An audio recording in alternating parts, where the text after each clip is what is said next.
everyone, you're watching a Diluc story read aloud. Sit back, relax, and enjoy.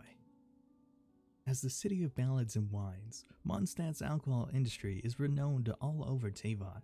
As the owner of the Dawn Winery, Diluc is essentially in charge of the industry. This means he has a huge stream of revenue and an entire network of information in the form of tavern patrons' gossip right at his fingertips. In a way, he is the uncrowned king of Mondstadt. The scent of wine always lingers in the air in Mondstadt. If one were to follow the scent to its source, one would invariably arrive at Diluc's Dawn Winery. A wooden plaque proudly announces the winery's name, and beneath it is written the winery's motto, "Shine True." Most interpret this to mean that the wines are brewed for consistency of taste, with time-honored techniques and that same healthy dose of sunny optimism that the dawn brings. Meanwhile, the more pragmatic Knights of Favonius are reminded of the long history of mutual support between the winery and the city. The winery holds festivities from time to time. These events are routinely attended by enthusiastic fathers eager to introduce their wonderful daughters to the young and single winery master. This is all highly entertaining to the other guests who watch on and comment mockingly. "We'd much rather Diluc stay married to the winery, given how good this wine is." Diluc deals impeccably with all situations, no matter who or what comes his way. Diluc is a fine young gentleman in every conceivable respect. Diluc avoids talking about the past. If only Diluc were still a member of the Knights. After a few drinks, senior Knights will say words to the effect with a sigh. They refer to events from a long time ago, back when Diluc's father, Master Crapus, was still the owner of the winery. Master Crapus's wish was for his son to become the most esteemed knight of all and safeguard Mondstadt, the city of freedom. As per his father's wishes, Diluc trained rigorously to make himself worthy of the Ragenvinder name. Sure enough, he passed the Knights of Favonius' trials, swore the oath of protection to Mondstadt, and entered their ranks. Before long, he received an early promotion which saw him to becoming the youngest ever cavalry captain. Over the course of his missions and patrols, the denizens of Mondstadt gradually came to know this young and passionate cavalry captain. No matter what the missions demanded from him, he always maintained his composure and his passion. No matter how big the challenge before him, his boundless courage always led him to the front line. The praise he received from his comrades and citizens spurred him on. But the words of praise he valued most of all were, "Good job, now that's my son." His father's words fueled the fire inside his heart and served as his greatest motivation. His faith was an unquenchable fire that burned strong and bright inside him. Diluc was so young back then. "Sometimes life can change in an instant." The day that Crapus spoke these words to Diluc would turn out to be the latter's last as a Knight of Favonius, for on that day, a horrific monster attacked the transport fleet he and his father were traveling with. There was no time for Diluc to send for help. The monster was stronger than any foe the young cavalry captain had ever encountered and overpowered him. Diluc could never have anticipated the way this battle would end. His father, who had been denied admittance into the Knights and who was shunned by the gods, defeated the monster with an unknown evil power, before that same power backfired, mortally wounding Crapus himself. Crapus died shortly after in his son's arms. With a heavy heart, Diluc returned to the Knights' headquarters, only to receive an unthinkable order from Inspector Erach. "Conceal the truth." Erach insisted that the incident must be portrayed as an unfortunate accident in order to maintain the reputation of the Knights of Favonius in the eyes of the public. Such was the sheer outrageousness of this request that Diluc did not think it was even worth trying to argue. Diluc's father had once said to him that the world would never turn its back on the faithful, but now the Knights of Favonius trampled on his faith like it was nothing. He couldn't help but wonder, what was his father's view on faith in his final moments? Diluc resigned from the Knights that day and left everything behind, including his vision. He swore to avenge his father's death and to find the source of the occult power which had caused his father's demise. After Diluc resigned and discarded his vision, he handed the running of the Dawn's Winery over to the head housemaid and left Mondstadt altogether. Diluc traveled all across the 7 nations of Teyvat in search of the truth. All clues pointed towards a behemoth of an organization, the Fatui.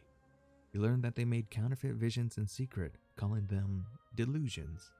The delusion could amplify the power of its bearer to its extreme, but also carried the risk of backfiring. That was what had caused his father's death. Was it possible that his father could have obtained such a sacrilegious item in order to do good? Diluc knew he may never know the full truth, but that could never stop him from pursuing it. Like an eagle scouring the wilderness, he set off on his hunt for the truth.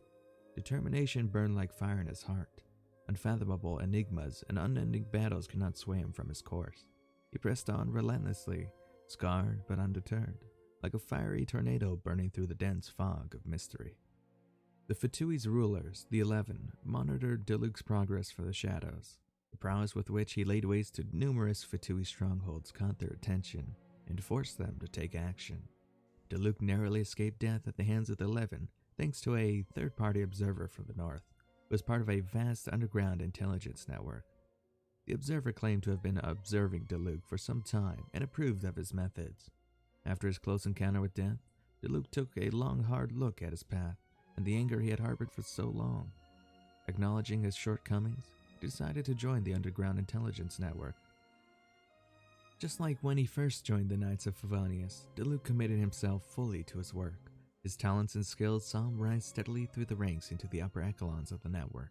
The network was made up of volunteers, and many of its members had willingly given up their prior positions and reputations to join. Some had even abandoned their names. Could working with these new comrades finally restore the faith he once clung to?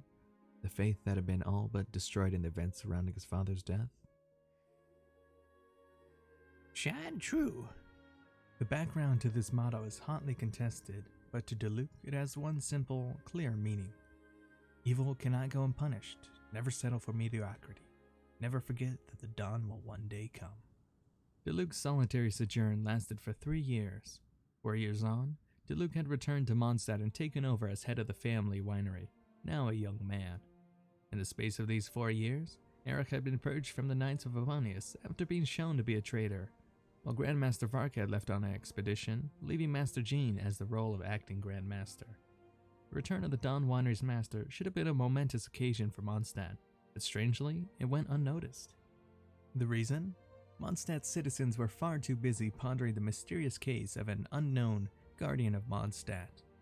All that was known about the anonymous guardian was that the smell of burning would follow in his wake, and that a flash of red flames would reveal his silhouette for but a moment in the darkness of the night, before he disappeared in an instant.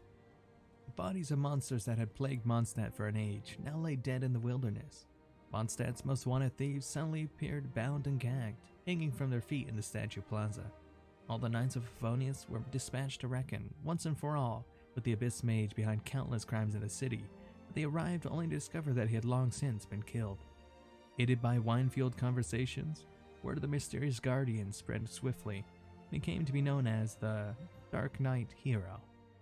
In public, Diluc appeared to hold this hero in contempt, his face curling up in disgust every time his name was uttered.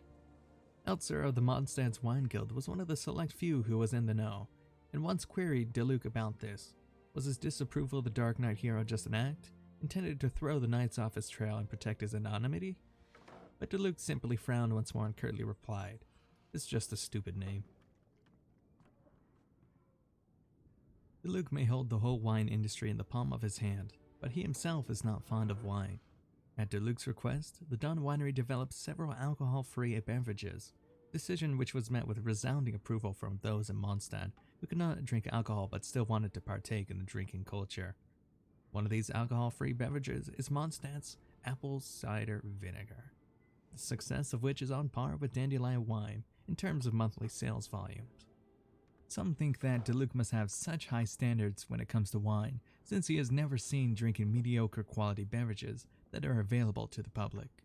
Others think that drinking wine must surely remind him of his father, and that is why he does not touch it.